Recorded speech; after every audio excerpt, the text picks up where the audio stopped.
En 1978, 5 amis, partageant une passion pour le basketball, se sont rendus dans une ville voisine pour assister à un match impliquant l'une de leurs équipes préférées.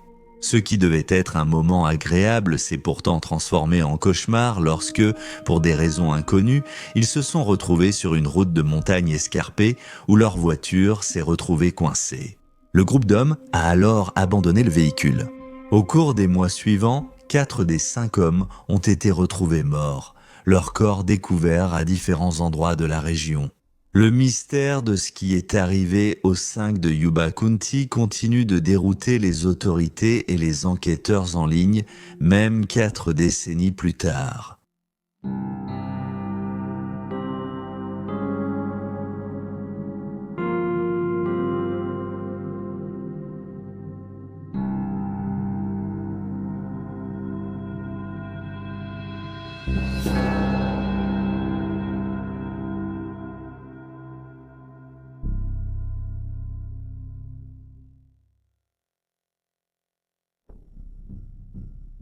Gary Matthews a montré les premiers signes de maladie mentale alors qu'il était encore au lycée et il a même été hospitalisé vers l'âge de 16 ans.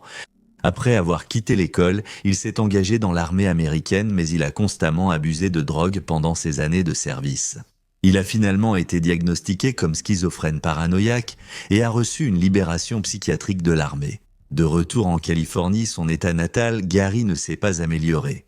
Au lieu de chercher un traitement, il a continué à s'automédiquer avec des substances illégales et a été arrêté et emprisonné à plusieurs reprises pour avoir commis des attaques violentes contre des hommes et des femmes. En 1974, il s'est échappé d'un hôpital psychiatrique en pyjama et a fait de l'autostop sur 160 km pour rentrer chez lui. Dans un autre incident, lorsqu'il s'est échappé de l'hôpital, il a parcouru 870 km à pied de Portland, Oregon jusqu'à Marysville, Californie. Gary a finalement cherché un traitement et commencé des médicaments pour sa schizophrénie. Son comportement s'est nettement amélioré et en 1978, ses médecins le considéraient, je cite, comme l'un de nos cas de réussite exemplaire. Il a réussi à garder un emploi dans l'entreprise de jardinage de son beau-père, ce qui complétait sa pension d'invalidité de l'armée. Durant les 2 années avant sa disparition, son comportement avait, selon tous les témoignages, été excellent. Peu avant sa disparition, Gary s'est lié d'amitié avec 4 autres hommes. Le groupe était affectueusement appelé les garçons par les membres de la famille, chacun d'eux vivant avec ses parents à Yuba City et Marysville en Californie. Theodore Ted Wire était le plus âgé du groupe, à 32 ans. Il était décrit comme un apprenant lent et on savait qu'il était amical et confiant, un peu comme un enfant. On remarquait qu'il saluait les inconnus et se fâchait s'ils ne répondaient pas. Ted avait travaillé quelque temps comme concierge et comme employé de snack-bar, mais il a finalement arrêté sous l'insistance de sa famille, qui pensait que sa lenteur posait problème. Jack Madruga, âgé de 30 ans, était le 2e plus âgé du groupe, diplômé du lycée et vétéran de l'armée. Lui aussi était qualifié de façon informelle comme un apprenant lent. Il avait récemment perdu son emploi de serveur. William Bill Sterling, 29 ans, et Jackie Hewitt, 24 ans, étaient tous deux décrits comme ayant des troubles d'apprentissage. Jackie était le plus proche de Ted, on disait qu'il était comme son ombre, et il était connu pour détester passer des appels téléphoniques. Ted répondait souvent ou passait des appels à sa place. Pendant ce temps, Bill était apparemment très religieux et passait des heures à lire à la bibliothèque. Le groupe aimait surtout regarder ou pratiquer des sports ensemble. Ils aimaient particulièrement le basketball qu'ils pratiquaient ensemble dans une équipe appelée les Gateway Gators. L'équipe bénéficiait d'un programme local pour personnes avec déficience intellectuelle. Et le lendemain de la disparition des hommes, les Gateway Gators devaient de participer à un tournoi d'1 semaine parrainé par les Jeux Olympiques spéciaux. Les vainqueurs du tournoi remporteraient des vacances gratuites à Los Angeles. Le groupe, très enthousiaste, avait soigneusement planifié et préparé l'événement depuis des semaines. Le soir du 24 février 1978, la veille du début du tournoi, le groupe a pensé qu'il serait amusant d'assister à un match de basket à l'Université d'État de Californie, comme une équipe qu'ils aimaient jouer. Les 5 hommes sont montés dans la Mercury Montego turquoise et blanche de 1969 de Jack. Seul lui et Gary avaient un permis de conduire. Mais Jack était très pointilleux avec sa voiture, qui était sa fierté et sa joie, et il refusait de laisser qui que ce soit d'autre la conduire. Peu avant 22 heures, les hommes sont repartis en voiture après le match de basket. Avant de rentrer chez eux, ils ont décidé de s'arrêter au Bears Market dans le centre-ville de Chico. La caissière se souvenait du groupe car ils sont arrivés alors qu'elle allait fermer. À sa grande irritation, les hommes ont acheté divers snacks, de Pepsi et du lait avant de partir et de remonter dans leur voiture. Ils ont roulé vers le sud de Chico et n'ont plus jamais été revus. Le lendemain matin, leurs familles ont signalé leur disparition, bien que la police du comté de Yuba ait commencé à chercher la moindre trace d'eux dans Chico et ses environs. Ils n'ont pu localiser ni les 5 hommes, ni leur véhicule. Le premier indice de l'affaire a été découvert le 28 février lorsqu'un garde forestier a vu la Mercury Montego garée sur la route Oroville-Coincy. Il avait vu la voiture le 25 sans savoir qu'elle était liée à 5 disparus. Jusqu'à ce qu'il voie un bulletin concernant l'affaire. À ce moment-là, il a informé les enquêteurs de ses découvertes. Dans la voiture, la police n'a rien trouvé d'utile.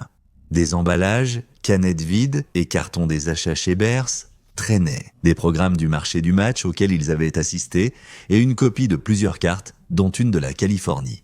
L'une des choses les plus étranges, ont noté les détectives, était cependant l'emplacement du véhicule. Il se trouvait à 70 miles de Chico et n'était proche d'aucune route disponible à l'époque qui aurait pu les mener à Marysville ou Yuba City.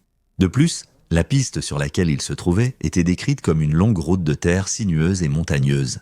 Personne, même la famille des hommes, ne comprenait pourquoi ils avaient choisi cette route. Surtout étant donné qu'ils n'étaient pas préparés au rude climat hivernal. Chacun des hommes était sorti avec une veste légère. Ils n'avaient mentionné nulle part qu'ils s'arrêteraient ailleurs après le match. Et ce n'était pas dans leurs habitudes de le faire, étant donné qu'ils avaient prévu d'assister à leur tournoi de basket le lendemain. Les parents de Jack Madruga ont remarqué que leur fils n'aimait pas le froid et n'était jamais allé en montagne. De même, le père de Bill a souligné que son fils ne s'intéressait pas à la vie en plein air. Il l'avait emmené une fois à la pêche, mais il n'avait pas apprécié. La voiture se trouvait à environ 1340 mètres d'altitude, là où se situait la limite de la neige à cette période de l'année. Le reste de la route était fermé pour l'hiver, tandis que la voiture s'était retrouvée coincée dans des congères de neige. Des preuves montraient que des hommes avaient tenté de faire patiner les roues pour la dégager. Les enquêteurs estimaient que la neige n'était pas assez profonde pour empêcher les 5 hommes de la dégager. Ils ont aussi constaté l'absence des clés et d'abord pensé que le véhicule était tombé en panne. Mais après avoir fait un branchement direct sur la Montago, ils ont découvert que la voiture fonctionnait parfaitement et qu'il restait encore du carburant dans le réservoir. Cela a suscité beaucoup de confusion sur la raison de l'abandon du véhicule. D'après tout ce qu'on sait, rien ne les empêchait de libérer la voiture et de reprendre la route. Un examen plus approfondi du véhicule, une fois qu'il avait été remorqué jusqu'au poste, a révélé que le dessous de la voiture ne présentait ni bosse, ni entaille, ni trace de boue. Bien qu'elle y ait parcouru une distance considérable sur une route de montagne cahoteuse et en terre, la voiture est décrite comme basse et lourde, ce qui aurait été encore plus le cas avec 5 hommes adultes à l'intérieur. Les enquêteurs ont émis l'hypothèse que la voiture avait été conduite très prudemment ou par quelqu'un qui connaissait bien la route. Cependant, les parents de Jack ont fait remarquer qu'ils ne connaissaient pas le terrain et, comme mentionné précédemment, ils ne laissaient pas les autres conduire sa voiture. Une autre bizarrerie concernant le véhicule est qu'il avait été laissé déverrouillé et avec une vitre baissée. Les proches de Jack disent qu'il n'a pas l'habitude de laisser sa voiture aussi peu sécurisée. Les recherches ont été abandonnées à cause du mauvais temps, aucune preuve supplémentaire n'ayant été recueillie alors. La police a reçu de nombreux signalements d'apparitions d'hommes dans tout l'État et ailleurs. Certains témoignages les auraient situés à Ontario, au Canada, et d'autres à Tampa, en Floride. Il y aurait même eu une prétendue apparition d'eux dans un cinéma de Sacramento, en compagnie d'un homme plus âgé. Aucune de ces apparitions n'a été prouvée à l'époque. La police a même consulté des médiums à ce moment-là, qui affirmaient qu'ils avaient été enlevés et emmenés en Arizona ou au Nevada. Un autre disait qu'ils avaient été tués à Oroville, dans une maison à 2 étages en briques rouges, ou peut-être une maison en bois teintée en rouge avec une allée en gravier et le numéro 4723 ou 4753. Le lieutenant Lance Sayers du comté de Yuba, enquêteur sur l'affaire, a cherché la maison dans la région pendant 2 jours sans succès. Un témoin jugé crédible par les enquêteurs est Joseph Chance, qui avait 55 ans au moment de la disparition. Il a déclaré aux autorités que dans la nuit du 24 février, il se trouvait dans les environs de l'endroit où la Montego avait été abandonnée. Selon Joseph, il possédait une cabane et s'était rendu sur place pour vérifier la propriété à 17h30 environ 45 mètres plus haut sur la route. Cependant, son véhicule est resté coincé alors qu'il tentait de le dégager. Il s'est rendu compte qu'il ressentait les premiers symptômes d'une crise cardiaque. Il est revenu à sa voiture et a laissé le moteur allumé pour le chauffage. Joseph aperçut des phares derrière lui après 6 heures d'attente. À ce moment, il était allongé dans sa voiture, ressentant une douleur intense. Derrière lui, une voiture était entourée de plusieurs personnes, dont une femme avec un bébé. Il se souvient leur avoir crié de l'aide, mais ils l'ont ignoré, ont éteint leurs phares et sont restés silencieux.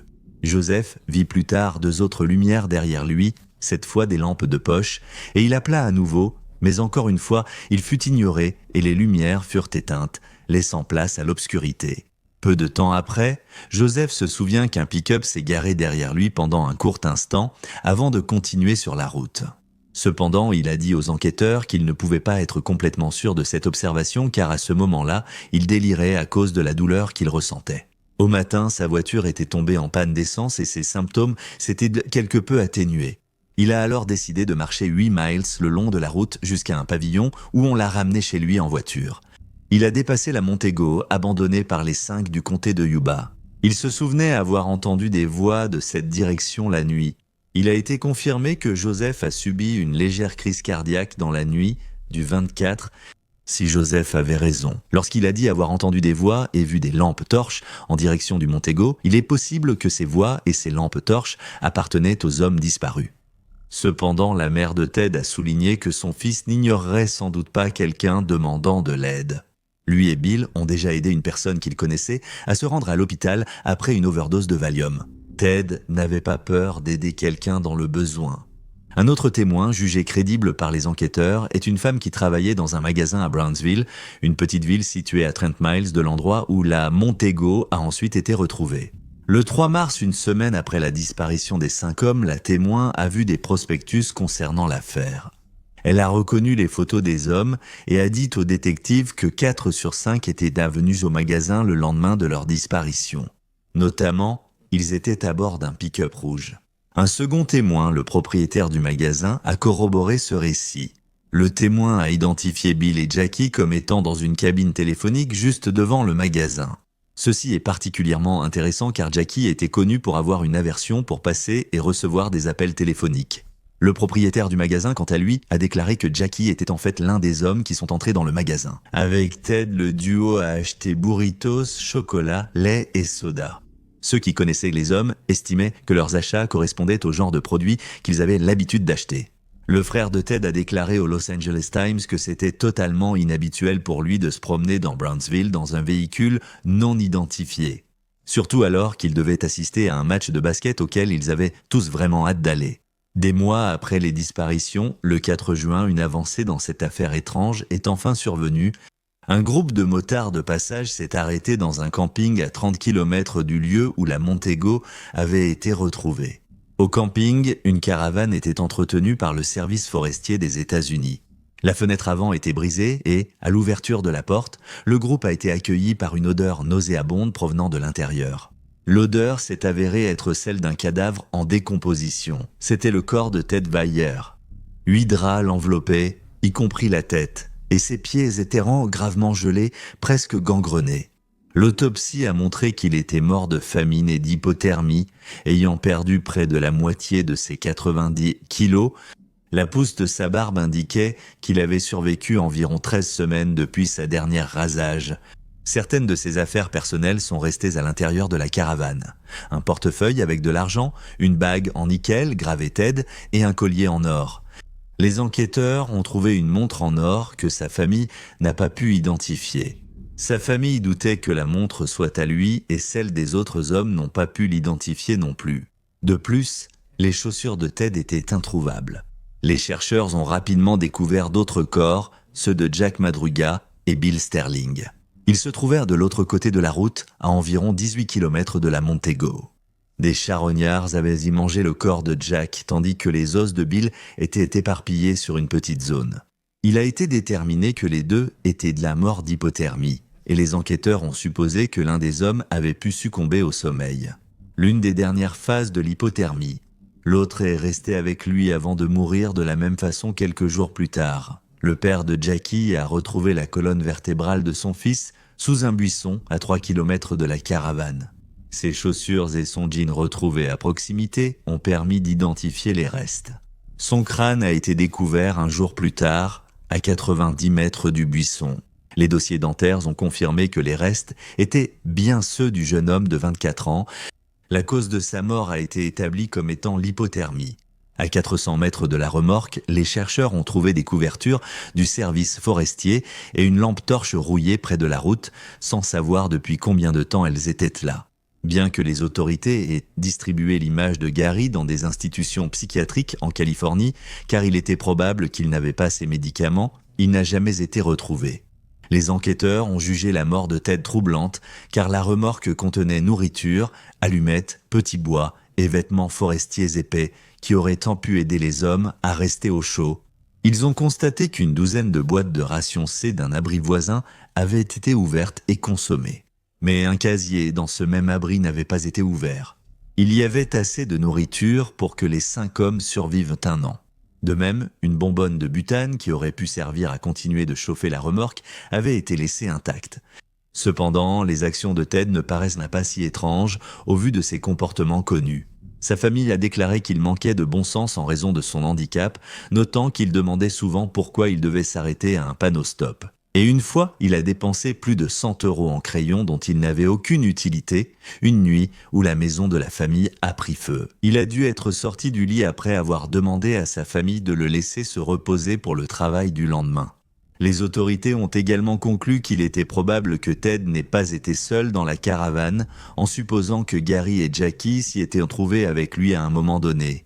Les baskets de Gary restées sur place ont fait penser qu'il aurait pris celles de Ted, les siennes ne lui allant plus à cause du gonflement lié aux engelures.